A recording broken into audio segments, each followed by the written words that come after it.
Domingo que vem, irmãos, nós teremos batismo pela manhã e teremos recepção de novos membros à noite. E lembrando a você também, amanhã no curso Bases da Vida Cristã, Família, nós vamos ter um assunto de família interessantíssimo. Olha, eu vou dar meu depoimento pessoal para vocês. Como eu tenho sido abençoado nas ministrações do curso Bases da Família Cristã, na segunda à noite, e Base da Administração Financeira na quinta-feira. Realmente, Deus tem trazido revelações, orientações e princípios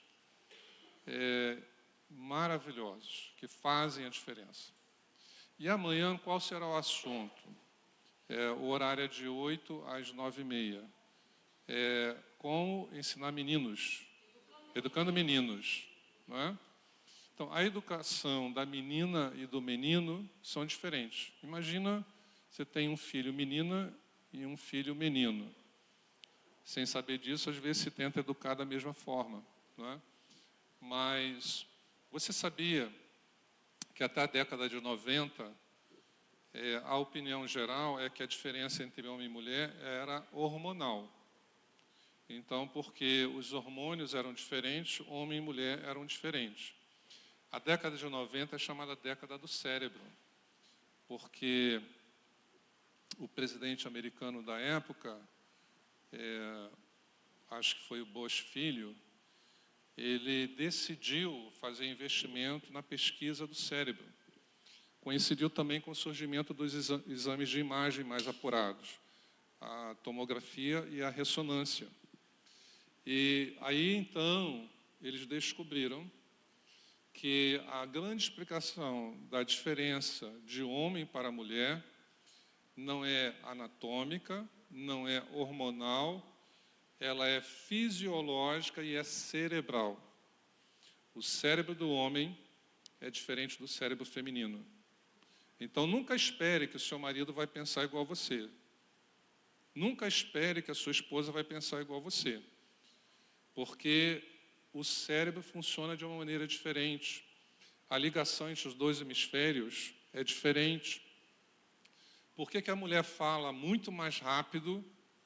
Se você botar uma mulher para concorrer com um homem numa disputa de leitura rápida, claro, todos os homens vão perder. Então, isso é por quê? Porque esqueci o nome agora, mas como se fosse assim, a ligação entre o hemisfério esquerdo e direito no homem é feito por um caninho de meia. O da mulher é um cano de 3/4. Então, as informações vão e voltam muito mais rapidamente. Né?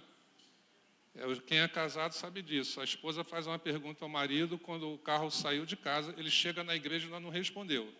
Que ele está pensando, não é isso? Aí ela fica assim, você me ouviu? Né? Você escutou o que eu falei?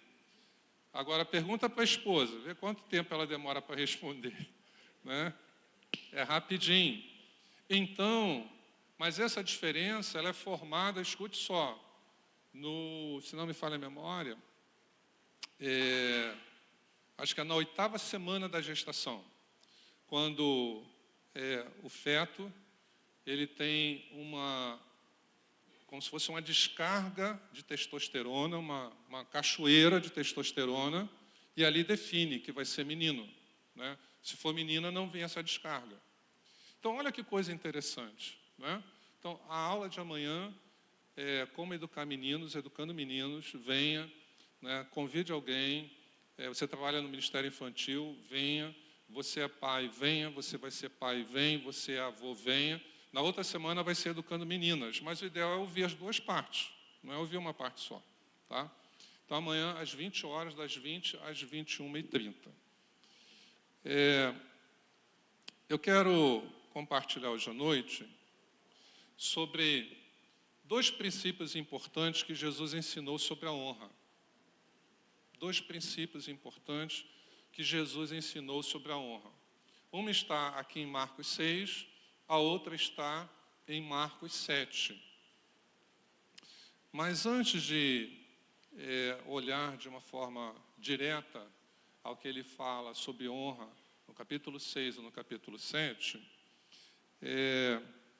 eu queria dizer a você que Deus trabalha com a cultura da honra e o diabo trabalha com a cultura da desonra. Você sabia disso?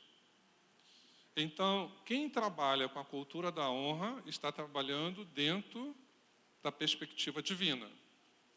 Quem trabalha com a cultura da desonra está trabalhando dentro da cultura do inimigo. Uma das coisas que Lúcifer fez sempre desde o princípio foi o quê? Honrar ou desonrar a Deus?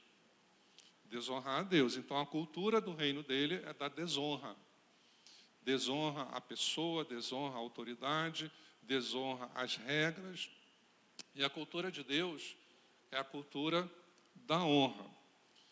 Deus fala sobre a honra em várias ocasiões nas Escrituras.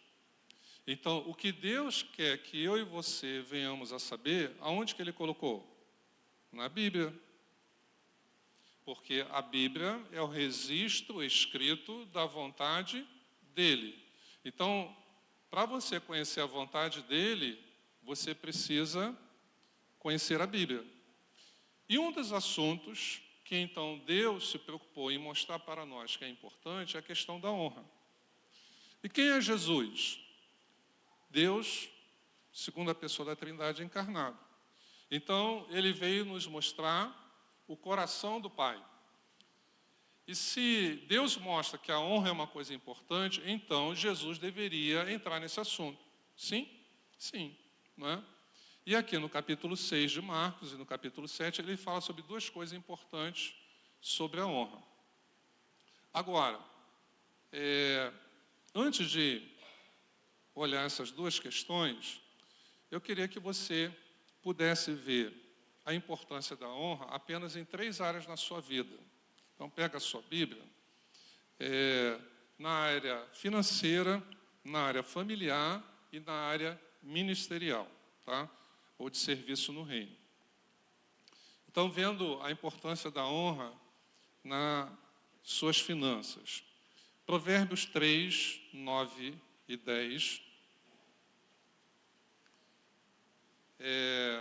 O Senhor fala assim, ó, a Bíblia fala, honra ao Senhor com as primícias da tua renda, tá? Ou com todos os teus bens, ou a primeira parte dos teus ganhos, tá? E o versículo 10 diz o seguinte, se você fizer isso, tem consequências. Se você honrar o Senhor com as primícias da tua renda, o que é primícias? Aquilo que vem primeiro, está em primeiro lugar. Aí, o resultado é o quê? Se você honra a Deus nas suas finanças, o resultado é bênção nas suas finanças. Então ele fala assim, e os seus celeiros ficarão completamente cheios, e os seus lagares transbordarão de vinho. Então, uma segunda área que Deus fala sobre honra é na vida familiar. Olha em Efésios capítulo 6, versículo 2 e 3, e observe também se quando Deus fala nesse assunto de honra na família, se tem consequências ou não de você praticar a cultura da honra ou deixar ela de lado. Então, Efésios capítulo 6, 2 e 3, o Espírito Santo, através do apóstolo Paulo, fala assim, ó, honra o seu pai e a sua mãe, não é para honrar o pai, desonrar a mãe, ou honrar a mãe e desonrar o pai, mas honrar os dois, que é o primeiro mandamento. Aí o que o apóstolo Paulo fala? Com promessa. E olha o que ele diz no verso seguinte, a consequência, ou o benefício, para que tudo corra bem com você. E tem uma dupla recompensa. E você tenha uma longa vida sobre a terra. Então envolve longevidade e envolve ser bem-sucedido. Então, se honrar a Deus nas finanças traz bênção financeira e honrar ao seu pai e sua mãe te traz benefício para que tudo te vá bem e você tenha longevidade, pare e pense na pergunta que eu vou fazer. O diabo quer que você faça parte da cultura da honra? O diabo quer que você se dê bem? Olha como ele é astuto, como ele é sagaz. Então, aí ele não quer que você honre a Deus com a primícia dos seus bens, e ele não quer que você honre seu pai e sua mãe, porque aí você tem uma vida capegante, não é? Porque ele diz, ó, se honrar para que tudo te vá bem, e ainda tem uma vida longa. E a terceira e última área que eu quero citar, a área de servir a Deus, a área ministerial, 1 Samuel, capítulo 2, versículo 30. Deus falando com o seu servo, e ele fala uma coisa muito interessante. Ele fala assim, eu honro aqueles que me honram. Olha o que diz o texto. Portanto, o Senhor, o Deus de Israel, diz, na verdade, eu prometi que a sua casa e a casa de seu pai andariam diante de mim para sempre. Deus está falando de uma decisão que ele tinha tomado no passado. Mas aí ele vai dizer que ele está mudando a decisão dele. Ele fala assim, mas agora o Senhor diz, longe de mim tal coisa. Por quê? Porque honrarei aqueles que me honram, porém desprezarei aqueles que me desprezam. E qual era a questão aqui? Aqueles que estavam fazendo a obra de Deus de uma maneira que Deus não aprovava, não é? Estavam fazendo a obra de Deus por interesses pessoais, não por interesses do coração de Deus. Então eles estavam desonrando a Deus. Aí Deus diz o seguinte, ó, eu tinha tomado uma decisão. Dessa família, todos iriam permanecer no ministério, mas eu estou mudando a minha decisão. Sabe por que eu estou mudando? Porque me desonraram. Então, você concorda comigo? Honra é um assunto sério nas Escrituras. Honra é um assunto altamente espiritual. Bom, então Jesus sabia disso, não é verdade? E é interessante, então, saber que ele vem e ele traz esse assunto à tona. Então, vamos aqui em Marcos capítulo 6,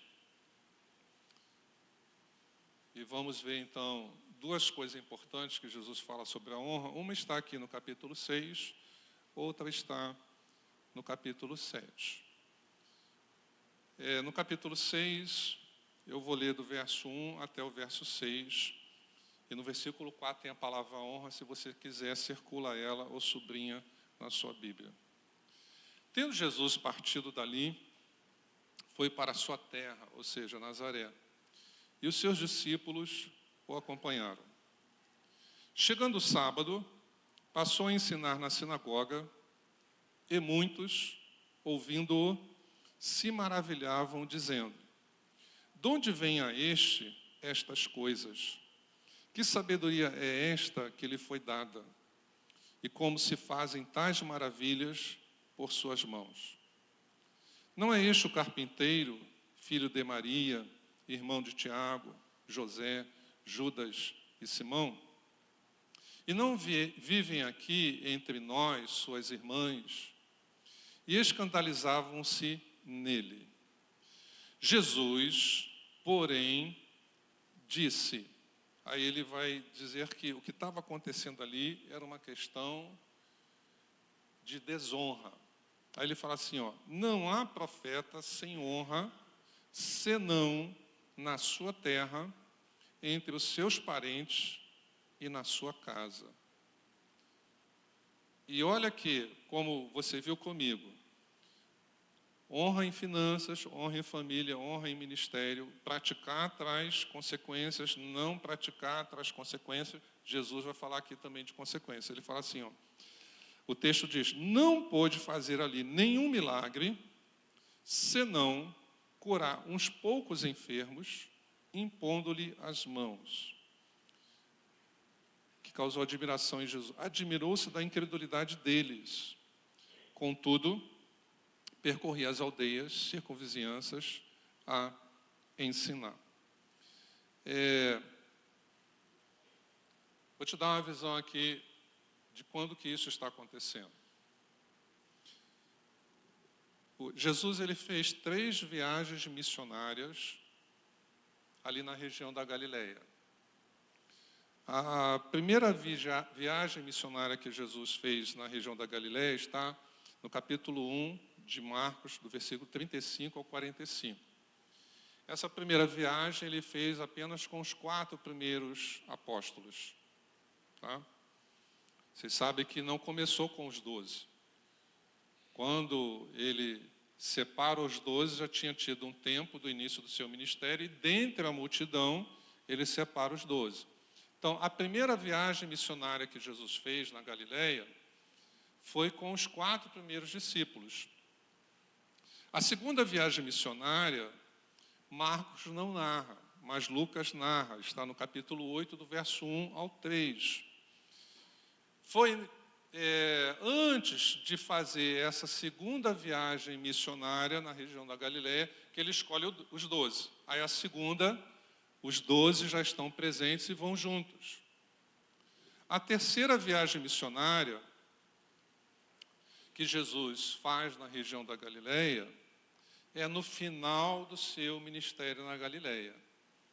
Então, esse texto faz parte de qual dessas 3 viagens missionárias pela Galileia? A terceira e última. E isso quer dizer o quê?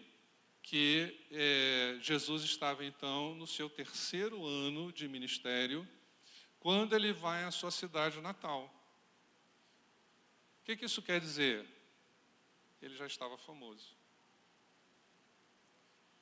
Os moradores de Nazaré já tinham ouvido falar da cura do leproso, da cura do paralítico, não é? De tantas outras coisas que Jesus havia ensinado e havia feito. Então faz diferença nós termos essa informação. Porque se Jesus estivesse indo lá no início, você entende a diferença? Você está conseguindo acompanhar onde eu quero levar você? Ele era apenas aquele carpinteiro que eles falam, apenas aquele ex-morador da cidade. Mas Jesus já está no final do seu ministério terreno. Já tinha feito tantos milagres, e o endemoniado gadareno, tantas coisas que ele já tinha chegado lá.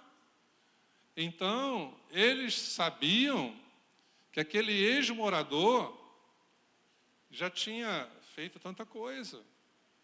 Então, ele não estava voltando ali 3 meses depois que ele havia saído de Nazaré. Então, eles sabiam muito bem o que Jesus já tinha feito lá no norte, na Galileia, que ele passa o maior tempo, e nas suas incursões, quando ele desce a Jerusalém, por ocasião das festas judaicas. Sabiam da transformação da água em vinho, sabiam de tantas coisas. E nessa ocasião, o que nós podemos aprender aqui? Que eles conheciam Jesus como homem, mas apesar de saberem tudo que Jesus já havia feito, eles não reconheciam Jesus como Deus. Sabiam onde ele tinha morado, sabia o nome do pai, o nome da mãe, sabia o nome dos 4 irmãos homens, sabia que ele tinha mais irmãs, mas apesar de terem ouvido falar de Jesus durante 3 anos, que ele fazia coisas que só Deus podia fazer, que ele liberava perdão, que ele curava paralíticos, eles sabiam dessas coisas. Mas eles não deram a honra a Jesus, escute só, como Jesus esperava que eles dessem. Porque a desonra que eles deram a Jesus, diz o versículo 6, que Jesus ficou admirado com aquela desonra que ele sofreu em Nazaré. E então aí ele abre o coração, na nossa linguagem humana, ele desabafa e fala assim, olha, nenhum profeta, não há profeta sem honra, a não ser na sua cidade, na sua terra, a não ser entre os seus parentes e o da sua própria casa. Eu pergunto a você, Jesus sentiu ou não sentiu a desonra que ele sofreu em Nazaré? Sentiu. E ele fala sobre isso. E no versículo de número 3, finaliza dizendo assim que eles escandalizavam-se nele, eles se escandalizavam em Jesus, e o termo grego para escandalizar significa que eles caíram na sua própria armadilha, né? O que seria essa armadilha? A visita que eles recebem de Jesus era uma oportunidade deles darem a Jesus a maior honra devida. E ao invés de fazerem isso, o que eles dão a Jesus? Uma grande desonra. Então, eles caíram na própria armadilha de perderem a oportunidade de darem a maior honra a Jesus, de receberem Jesus como a pessoa mais ilustre dali de Nazaré. Alguém que saiu de um canto desprezado e que toda a Galiléia estava conhecendo, toda a Judéia comentando sobre ele, mas eles estavam indiferentes e não deram a honra devida. Então, a primeira coisa que Jesus ensina sobre a honra aqui em Marcos capítulo 6, guarde isso, é que devemos aprender a dar a honra devida à autoridade espiritual. Então, eles não reconheceram a autoridade espiritual de Jesus. Falaram, ele é aquele carpinteiro, é esse que está aí, ó. Falou muito bem, mas é aquele carpinteiro. Então, Jesus nos ensina isso. Olha, nós precisamos aprender a dar a honra devida à autoridade espiritual. Essa foi uma falha de Israel. O que Jesus fala sobre a atitude de Israel com os profetas que Deus havia enviado? Ele chora olhando para Jerusalém e fala assim, vocês mataram os profetas que foram enviados. Então,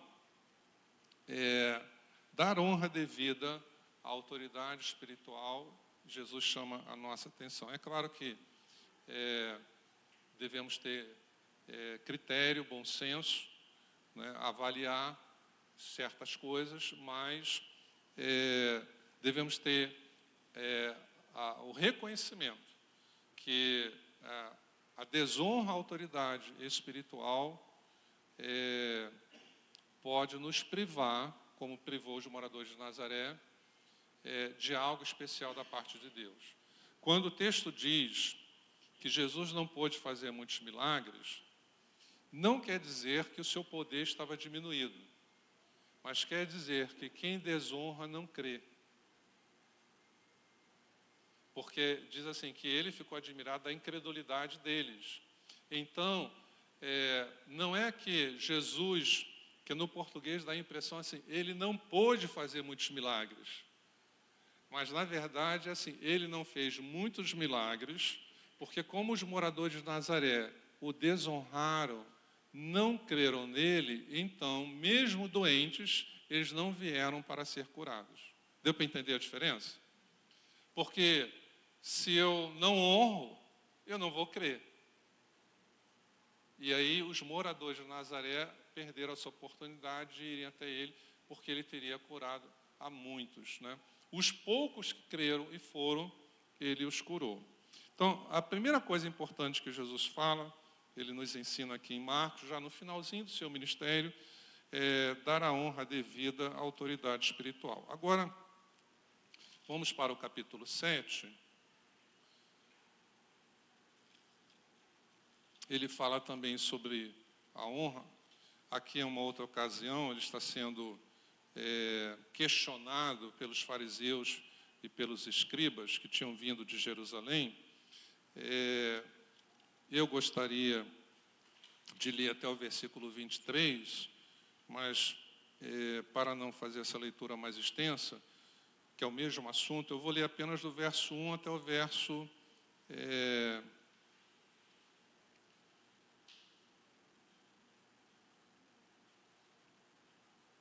até o 13. Ora, reuniram-se a Jesus os fariseus e alguns escribas, vindos de Jerusalém.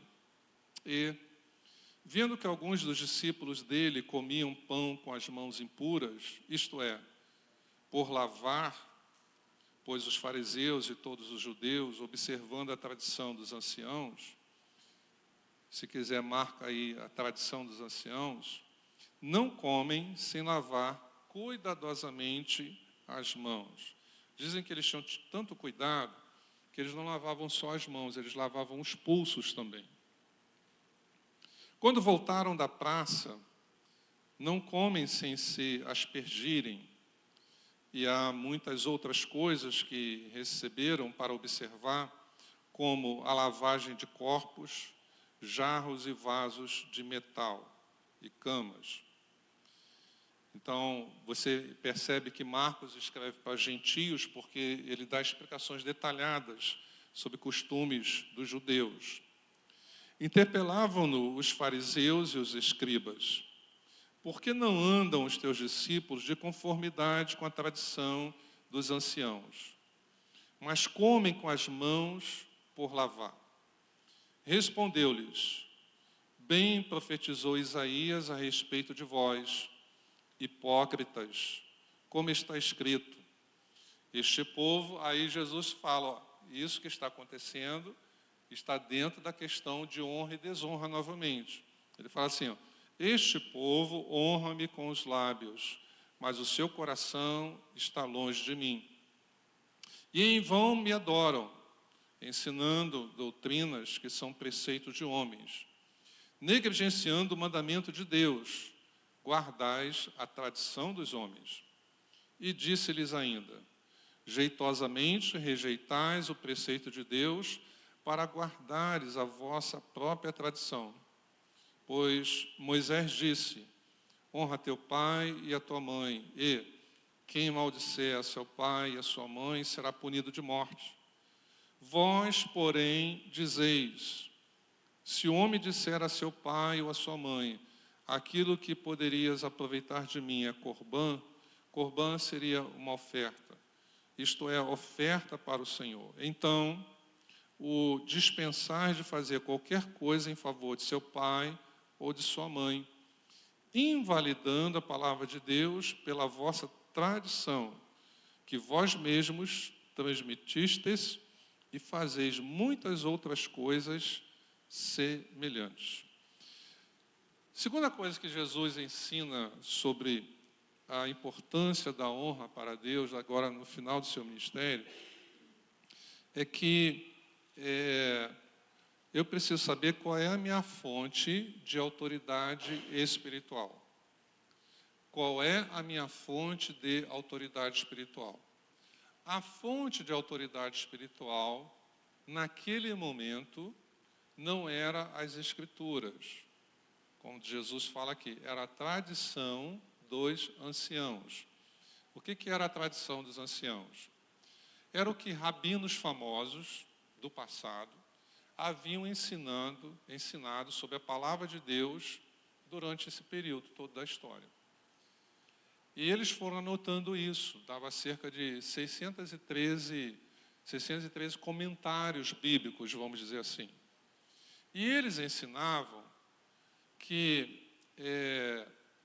essa tradição oral, que se tornou escrita também, tinha autoridade igual, escute agora, igual ou superior às Escrituras.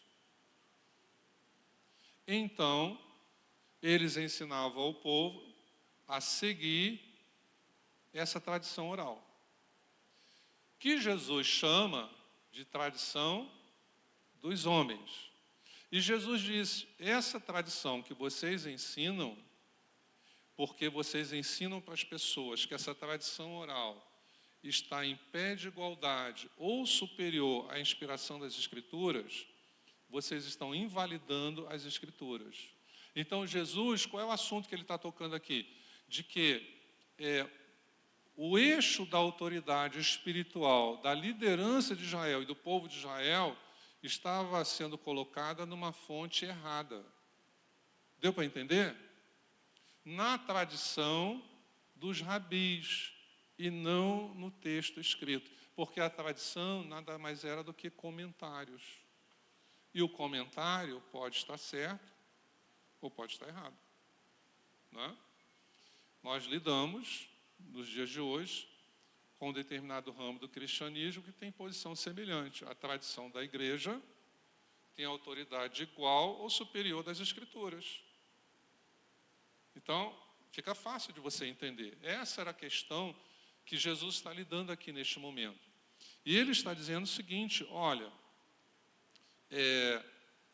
o correto é você dar lugar de honra à sua fonte espiritual de autoridade.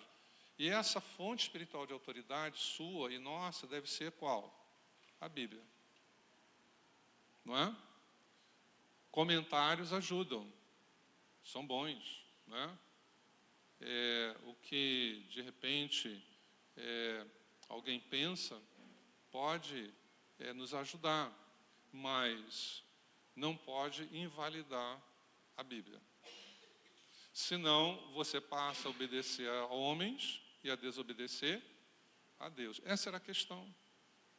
Então, Deus falava sobre a pureza ritualística dos sacerdotes para oferecerem os sacrifícios, para atuarem no templo. E aí eles foram ampliando sobre isso, dizendo o seguinte, olha, tem que lavar as mãos, tem que lavar os pulsos, tem que fazer tanta coisa, né? Eles foram ampliando essa questão de lavagem. E Jesus pega uma coisa que eles não podiam contraditar, para dizer que, olha, o problema é que vocês não estão honrando a verdadeira autoridade espiritual, que é o que Deus revelou através de Moisés e dos profetas. Vocês estão validando mais os comentários bíblicos, o comentário dos rabis, dos mestres de Israel, do que Deus diz. Aí ele entra na questão da oferta. Por quê? Naquela época, você sabe, não tinha INSS, não tinha fundo de garantia, não tinha aposentadoria. Então, quando pai e mãe ficavam sem condições de trabalhar, quem é que sustentava? Os filhos. Pai e mãe haviam sustentado os filhos.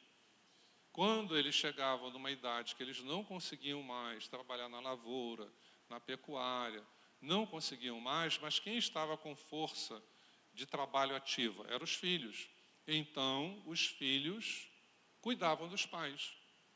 Só que essa tradição oral, né, ensinou outra coisa, é o seguinte, olha, ao invés de você ajudar financeiramente aos seus pais, se você pegar esse dinheiro e disser que é uma oferta para Deus, então você está desobrigado de ajudar financeiramente seus pais. Então assim fica simples. Então Jesus fala o seguinte, olha, vocês estão exigindo que os meus discípulos tenham todo esse cuidado que vocês falam na tradição de vocês, sobre se lavar antes da refeição, tal, etc. Vocês ensinam que as pessoas têm que lavar até a cama, né, como é dito aqui. Vocês têm essa preocupação tão grande.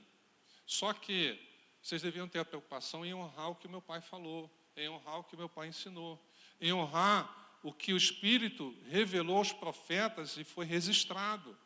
Não o que eles estão comentando sobre isso. Sabe por quê? Isso que eles estão ensinando está invalidando o mandamento de Deus de honrar pai e mãe. Então, Jesus, ele nos ensina duas coisas muito importantes para a nossa vida espiritual sobre a questão da honra. A honra é um princípio. Eu falei essa frase aqui tem um tempo, deixa eu repetir, que é bom você guardar. Princípio vale mais do que argumento. O argumento, às vezes, ele é baseado no que eu penso, no que eu sinto, no que eu quero. O princípio é algo estabelecido por Deus. Entendeu a diferença? Princípio vale mais do que argumentos. Então, às vezes a pessoa toma uma decisão com bons argumentos, mas fora dos princípios divinos. E quando alguém coloca o princípio divino, entre o princípio divino e seus próprios argumentos, ela abre mão do princípio divino e fica com seus argumentos. Não, mas por causa disso, por causa daquilo outro, por causa do que eu sinto, por causa do que eu quero, argumentos. Mas não tem princípio. Não é? Então, Deus é um Deus de princípio. A honra é um princípio. E eu quero concluir perguntando a você. Você tem vivido pautado nesse princípio da honra? Para tudo. Por exemplo, você honra um compromisso marcado?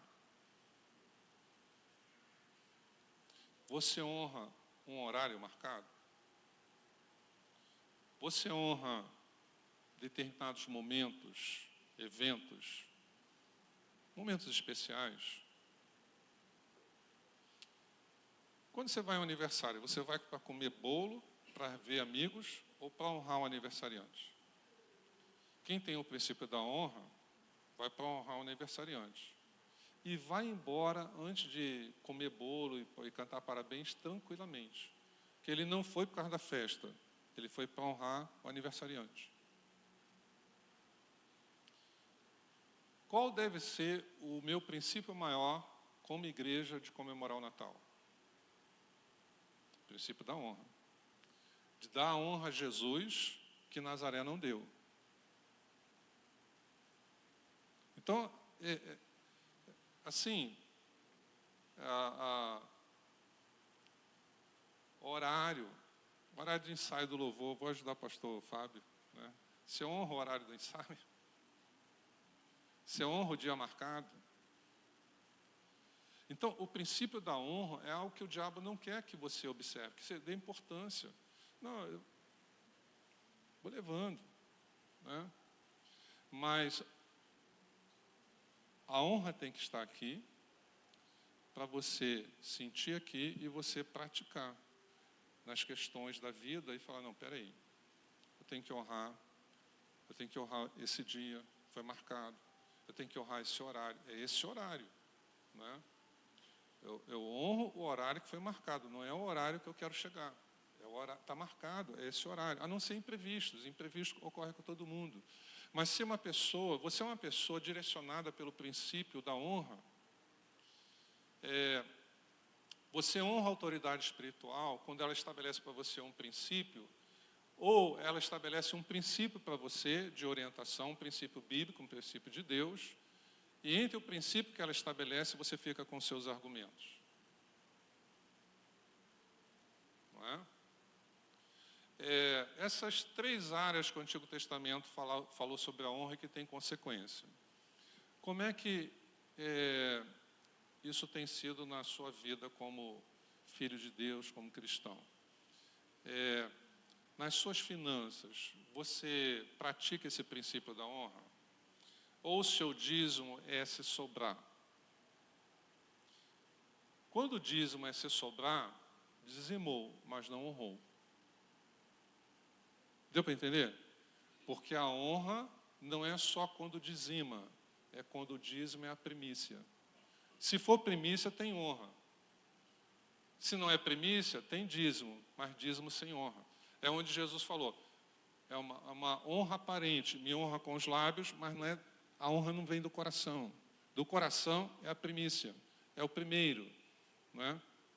Então, queremos ser abençoados financeiramente, quem não quer. Mas queremos seguir o princípio da honra que o texto estabelece. Honra e os teus celeiros encherão. Aí nós queremos trocar o princípio pelo argumento. Senhor, se o meu celeiro encher, eu te honrarei com meus dízimos e ofertas. Entende como é que Deus trabalha com o princípio e nós queremos trabalhar com argumentos? Não é? Como é que tem sido isso na sua vida financeira.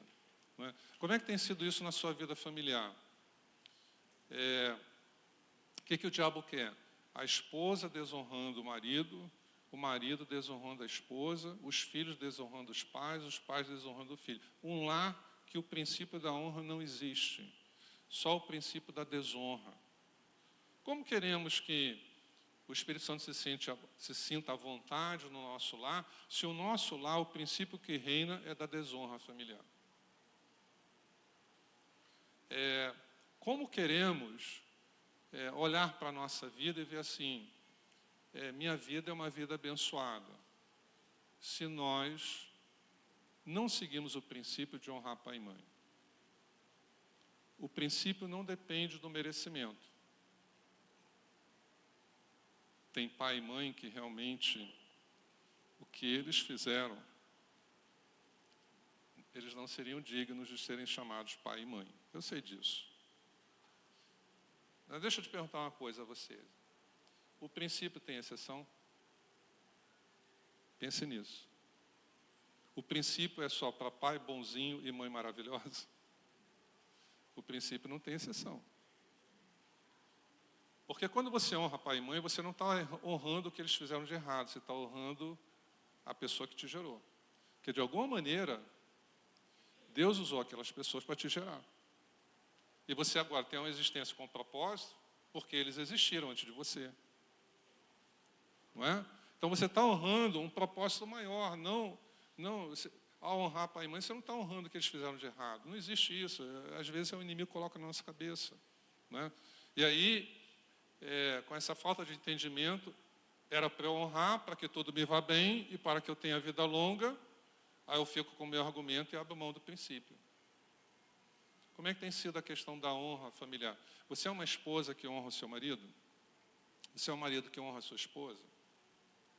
Você não fere a identidade, você procura não magoar, procura ter um respeito honroso. Como é o princípio da honra que você dá a Deus com seus compromissos espirituais, seu ministério, não é? A parte que Deus espera que você... Ele tem um papel específico para você no reino. Então Deus espera que você faça isso não como os filhos de Eli, que o desonraram. E fez com que Deus mudasse uma decisão, falasse, olha, eu tinha decidido para esta família uma coisa, mas por que me desonrar? Eu diria, né, numa linguagem humana. Então, nesse sentido, Deus vai me entender. Eu acredito e espero que você me entenda também. A única ocasião que parece que Deus tem o revide é na questão da honra. Que ele fala assim, se me honrar, eu honro também, mas se me desonrar, eu vou desprezar. Então Deus nos ensina, não se vingue, ame seus amigos, mas na questão da honra, quando ele destitui os descendentes de Eli, ele fala assim, que eu tinha decidido, acabou, que não me honra. Eles não me honram, acabou, estou mudando a minha escolha. Aí ele fala assim, eu honro quem me honra, mas quem não me honra, quem me desonra, eu vou desprezar. Parece que é o único assunto que Deus fala assim, tem revide. Vai ter revide. Se não me honrar, eu vou desprezar. E Jesus nos ensina essas duas coisas importantes. A honrar a autoridade espiritual e a honrar a nossa fonte de autoridade espiritual, que é as Escrituras. Entre argumentos, fique com a Escritura. Entre sentimentos, fique com a Escritura. Honrando o que a Bíblia diz, você está honrando a Deus, porque a Bíblia é a vontade de Deus impressa e escrita. Amém? Então você não está, na verdade, honrando um livro, você está honrando o Deus desse livro. Ao obedecer, você está honrando a pessoa que deixou escrita aqui a vontade dele. Deus quer que nós sejamos mais abençoados. Você crê nisso? E Deus corrige quem Ele ama. Deus quer que eu siga os princípios da honra. Deus quer que você siga os princípios da honra. Vamos fazer isso? Amém? Vamos virar a chave, não é? Vamos deixar bem claro isso para nós mesmos. O diabo trabalha com a desonra. Desonra, numa outra linguagem, é uma grande falta de respeito, né? Quando você honra, você respeita. Respeita a posição, respeita o título, respeita a história, né? Então você respeita. Quando você não honra, isso tudo fica colocado de lado, como fizeram com Jesus. E tudo que é da vontade de Deus, o diabo torce. Quem procura ter a cultura da honra, qual é o título que o diabo dá? Puxa-saco. Porque é uma maneira do diabo tirar da nossa mente a cultura da honra. Às vezes, alguém que tem a cultura da honra está apenas honrando. Quem não tem a cultura da honra e está assistindo, fala assim, puxa-saco. Então, existe puxa-saco? Existe. Mas vamos ter cuidado, para não dizer que quem está honrando é puxa-saco sem ser, né? Porque o puxa-saco, ele honra com segundos interesses. Ele honra para ter alguma coisa em troca. Quem não é puxa-saco, honra sem interesses. Honra por causa do princípio. Entendeu a diferença? Então, os dois acabam honrando. Só que a motivação da honra de um é uma e do outro é outra. Agora, o que o diabo quer é que quem honra sem segundos interesses, não honre para não ser chamado de puxa-saco. Porque o puxa-saco também honra. Amém? Vamos ficar em pé e vamos orar?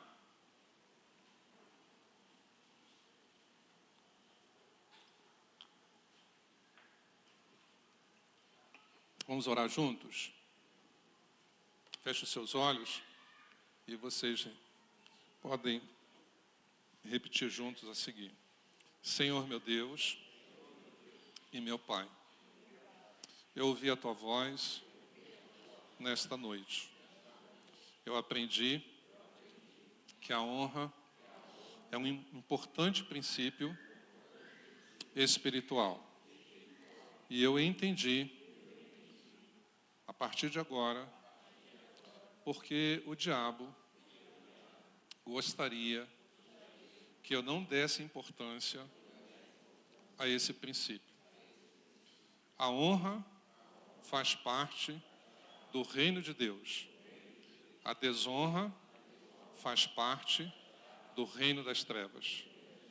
Meu Pai, eu sou do Teu reino. E eu quero, no Teu reino, fazer parte da cultura da honra. Eu quero usar a cultura da honra nas minhas finanças, no seio familiar e no meu ministério. E eu quero observar essas duas áreas importantes que Jesus ensinou sobre a honra. A honra, a autoridade espiritual, e a honra, a nossa principal fonte de autoridade, que é as Escrituras. Senhor, de agora em diante, ao adotar a cultura da honra, que eu possa ver os princípios que a honra irá produzir na minha vida. E eu faço essa oração em nome de Jesus. Amém, amém, graças a Deus. Podem sentar.